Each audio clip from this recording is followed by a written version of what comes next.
Salut les amis, salut les ennemis, salut la patrie. Et oui, on va parler sur cette chaîne les quatre mercenaires pour remettre les pendules à l'heure. Bien sûr, sur cette chaîne, hein, je vous l'ai dit, on combat les injustices. Et des injustices, il y en a eu, hein. Qu'est-ce qu'il y en a eu sur YouTube? Au maximum, hein, et personne n'aime ça. Et c'est une chaîne, hein, que je partage avec mes deux amis, Pat de Mars et Quanfon, et aussi ma chérie Belita, qui ont déjà apporté leur témoignage. On va apporter nos témoignages par rapport à toutes ces personnes. Et là, je voulais parler du salafiste, oui, je persiste et signe, le salafiste parisien 88, dit Ayoub 88, qui, derrière un clash qu'il a cherché vis-à-vis de tous les Marseillais, parce qu'en fait, au départ, si je dis que c'est un salafiste, c'est par rapport à ses idées arrêtées, par rapport à ses idées extrémistes. C'est une personne, voilà, qui à un moment donné a insulté tout le peuple marseillais, tous les gens du Sud, en mettant tout le monde dans un sac, en pensant qu'on est tous des clones. Donc ça m'avait quand même énervé, mais j'étais pas le seul dans ce cas-là. D'ailleurs, il y a son ami maintenant, hein, qui lui a donné une légitimité supporter en Marseille, qui lui aussi est parti en clash contre lui, qui a eu des propos graves contre Parisien 88, parce que ça, on n'en parlera pas. Ben, tous leurs défenseurs, bien sûr, ils parlent jamais de ça. Mais Parisien 88 s'est fait insulter de consanguin de la part de supporters en Marseille. Et bref, donc à un moment donné, quand on voit en plus qu'il avait aucun respect pour les livres, à part le Coran, ben souvent, franchement, moi qui ai connu des salafistes en prison, c'est quand même leurs idées. Donc pour moi, comme je l'ai dit, c'est pour moi des idées arrêtées, on a le droit de le dire. Eux, alors ils vont en profiter pour dire que je suis islamophobe, avant de savoir que j'avais récité la Shahada en prison. Ils vont dire ça parce que pour eux, dire que quelqu'un est salafiste, c'est être islamophobe, c'est n'importe quoi, puisque dans tous les courants religieux, ben, il y a des extrémistes, et Parisien 88 en fait partie. Vous savez qu'à l'heure actuelle, on est dans des grosses difficultés d'attentats, hein, on peut le dire. Ben, c'est triste, hein, ce qui s'est passé à Moscou. On craint qu'il va se passer des choses en France. On craint d'ailleurs dans les écoles, puisqu'il y a eu des sales messages envoyés dans les écoles avec une vidéo qui tourne avec une décapitation. Hein, on se rappelle malheureusement de cette histoire de Samuel Paty. D'ailleurs, Dijon, là où il est, Parisien 88, des écoles aussi ont été menacées. Donc ça, c'est des amis à lui. Alors il pourra dire, oui, c'est des amis d'enfance, ils pensent ce qu'ils veulent, moi je pense ce que je veux. Non, parce qu'à un moment donné, je veux dire, nos relations, ils nous ressemblent quand même. Quand on s'allie avec des gens qui ont de telles idées, je vous dis demain, il y a une enquête vraiment approfondie sur les relations de Parisien 88, et vous verrez que je ne me trompe pas sur le sujet. Et en fait, un jour, c'est comme ça que beaucoup de clashs sont partis. C'est comme ça, par exemple, que Stéphane, hein, celui qu'on appelle Petit Kiki, ben, qui m'a harcelé, parce que Parisien 88 a fait croire à tout YouTube qu'en fait, j'avais dit qu'il était salafiste par rapport à sa barbe, par rapport à sa religion. Rien à voir.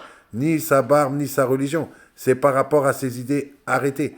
Et c'est pour ça que derrière, supporter en Marseille, d'un coup, alors que je lui avais rien fait, va retourner sa veste, va prendre la défense de Parisien 88 en disant ah non, ça on peut pas l'accepter. Mais en fait, je l'ai jamais dit. Le problème, c'est qu'ils ont jamais mis une vidéo, jamais apporté la preuve que j'avais dit que donc Parisien 88 était de Daesh parce qu'il avait une barbe. Voilà, je n'ai jamais dit ça. Mais ça, c'est l'esbrouf, hein, la taquilla, comme on appelle ça, hein, de Parisien 88, qui est vraiment un personnage odieux, un personnage qu'on sait qu'il est aussi antisémite. Ah oui, les juifs, ça, il ne peut pas les blairer, il ne peut pas les supporter. Il était très content de ce qui se passe le 7 octobre ben, en Israël. Personne ne peut être content, enfin personne. Pas les personnes en tout cas qui sont près des innocents, proches des innocents, qui sont dégoûtés. Regardez même ce qui se passe à l'heure actuelle avec la Russie. On voit que même le gouvernement français, il y a quelques jours, c'était des clashs en plus finir avec la Russie. Mais quand il s'agit de venir comme ça tirer sur des gens, de tuer des innocents, personne ne peut être d'accord avec ça. À part des extrémistes, bien sûr, comme Parisien 88. Donc il y a eu des témoignages aussi, parce qu'il s'en est pris. SDF, pour lui, c'est tout de suite Jacouille, Clochard.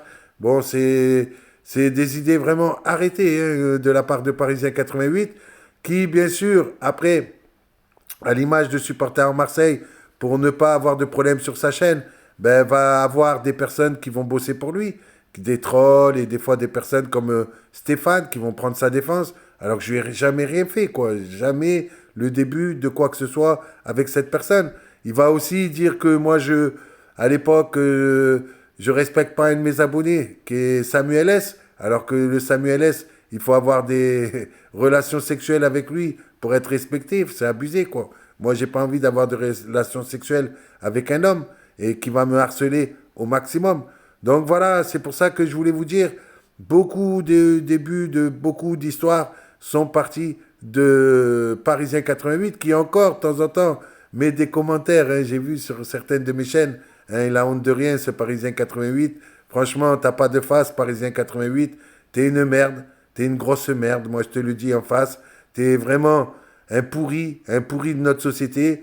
T'es genre de pourri qui pratique la taquilla, qui fait style, tout va bien, machin, hein, la petite vie de famille et tout ça, ma petite chaîne YouTube et tout ça. Mais il n'y a qu'à écouter tes propos. Je ne sais pas comment un supporter à Marseille a pu te donner une légitimité à partir du moment où tu as insulté tout le peuple marseillais. Et d'ailleurs, quand on voit Parisien 88 qui a plus de 40 000 abonnés, 50 000, je ne sais plus, quand on voit des références comme Rap Football qui en ont 500 000, on comprend pourquoi supporter à Marseille stagne à 19 000. Parce que, bien entendu, ben, il y a des gens qui ne peuvent pas supporter comme ça qu'on retourne sa veste et qu'on ne défende pas le peuple marseillais comme l'a fait le vendeur de faux maillots, supporter à Marseille. Donc voilà pourquoi je voulais vous parler, et on en reviendra plus tard, sur Parisien 88, pour essayer de vous remettre dans le contexte de départ, où ça se passait très bien, il y avait des lives, j'allais dans d'autres lives de Marseillais avec qui ça se passait très bien, avec d'autres, avec même des Parisiens, hein, avec qui ça se passait très bien. Et du jour au lendemain, quand il y a eu ce clash que j'ai dit que c'était un salafiste, là, direct, c'est parti en vrille, parce que Parisien 88 a fait un faux témoignage. Il a voulu qu'il m'arrive quelque chose.